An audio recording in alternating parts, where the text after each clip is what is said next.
Okay, so one of the things I was, as I was getting ready to cut the pieces and put this put the strapping on here to do this, so I've got it. So right now I'm looking at the bottom side of my tabletop.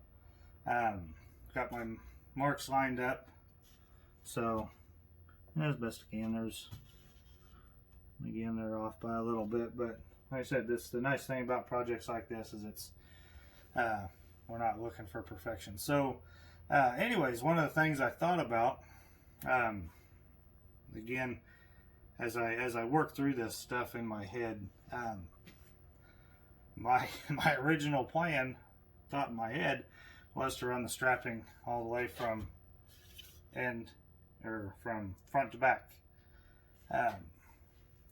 So again, you guys may have already figured out why that's a bad idea, or may have known that probably the second I said it. But I have the framework underneath there I need to account for, and I can't just take off the 1.5 inches on either end, because there again I've got that 1 1/8 inch overhang on the front.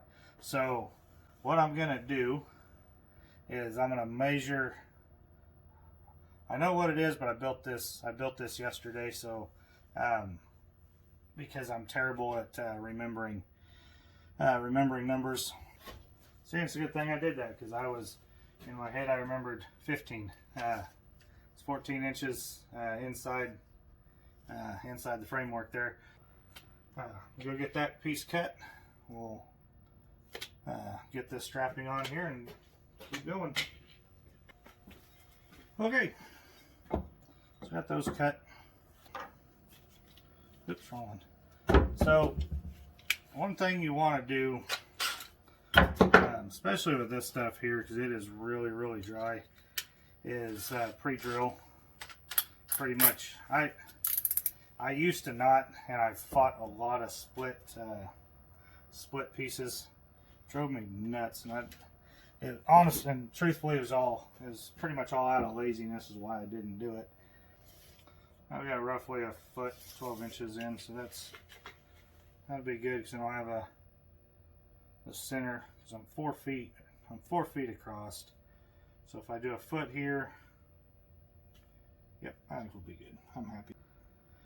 But I'm gonna glue and screw this together. I'm gonna go ahead and, sorry, this is where you get to watch me look for my stuff. So I don't know if anybody else has that habit where they, or that problem, set things down and 5 minutes later have no idea where it's at.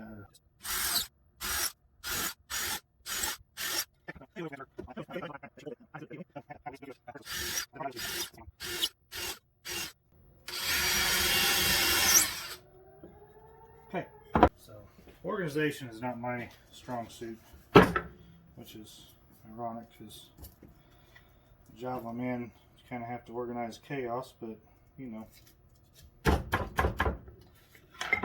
So at any rate,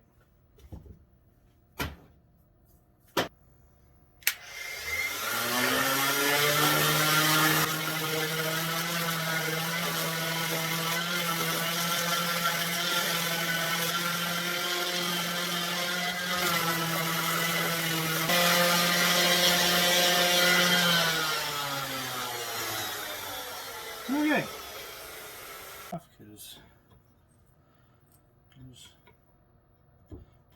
Well, I think we're ready to glue this down and attach this board. Make sure my things are lined up here. I don't think anything moved on me. Okay. Let's smash my finger.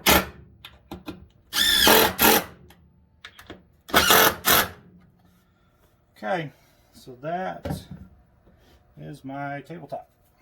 A few things I'm going to do here. I am going to go ahead and do that same round over, or that same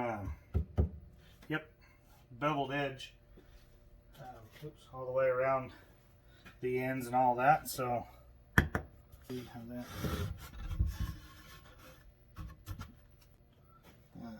I can most definitely live with it.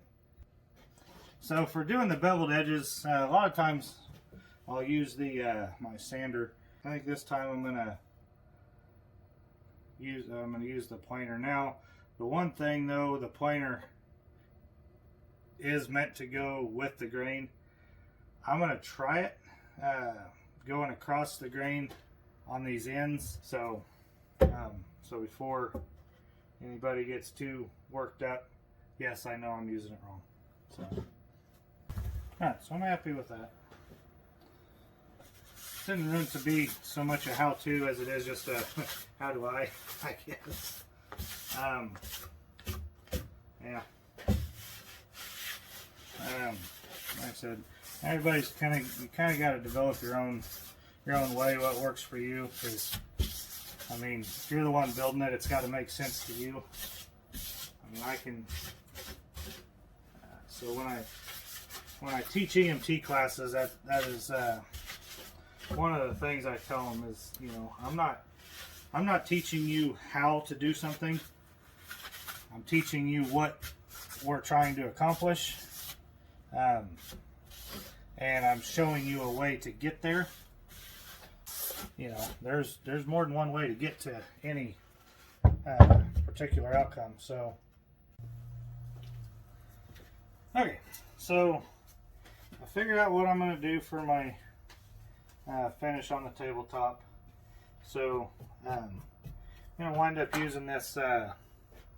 It's a poly shades from this Minwax stuff. Now, this is not the most ideal place to be finishing out projects, just because it's dirty. It really is. But there we go. So, but at any rate, that's what I got to work with, so that's what we do.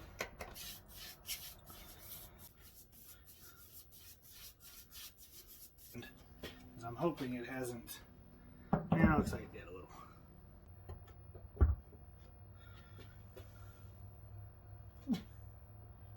Won't be. That'll work just fine.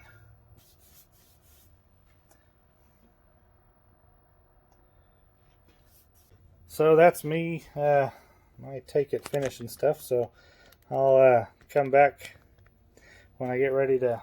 Oh, a little crooked here. I'll come back when I get ready to paint the frame there. I'm going to paint this. My tabletop is here drying, so I've got about another 4 hours before that's ready to second coat. So got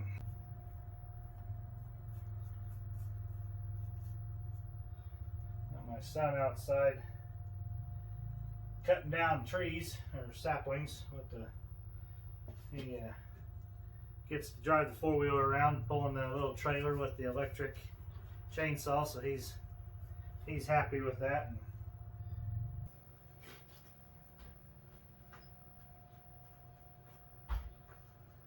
What's up, bud?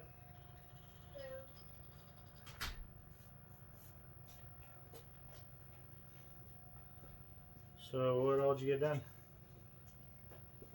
About one tree so far. One tree? Oh, you popped the chain off again, huh? Yeah. How'd you do that? I couldn't lift one up. I was cutting it in half. Yeah. And gravity with the tree kind of pinched it. Pinched it? Yeah. Okay, so what did we learn there? That gravity exists. Well, gravity does exist. But eventually, if I keep making these projects, I'll probably put you to work. What do you think we're going to use this for? What? This table? Oh, I'm not building this for us. That's the point. It's called distressing. So you just spent all this time painting and then you're taking off all the paint? not all of it. A lot of it? Some of it. What are you going to do with that big stuff of like all those things of wood? This here? Yeah. Well, I'm going to build some more benches. This hurts my back though.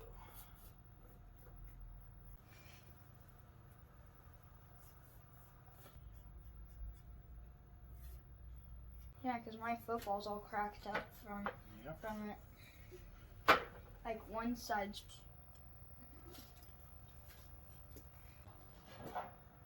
Okay, so now we just let this stuff dry. I've got, sorry, you know, look. So I've got the framework painted. We got that done. Got the first coat on it. So here this evening, about 8 o'clock or so, it'll be ready for another coat. Got the shelves all painted there. So yeah, we're coming along, I think. Like I said, I'm on shift tomorrow, so back to my real job, and then we'll paint this, or excuse me, we'll distress this and probably assemble it all on Monday. I don't think I have anything going on Monday, so that's my plan for now. So, all right, well, I guess till next time.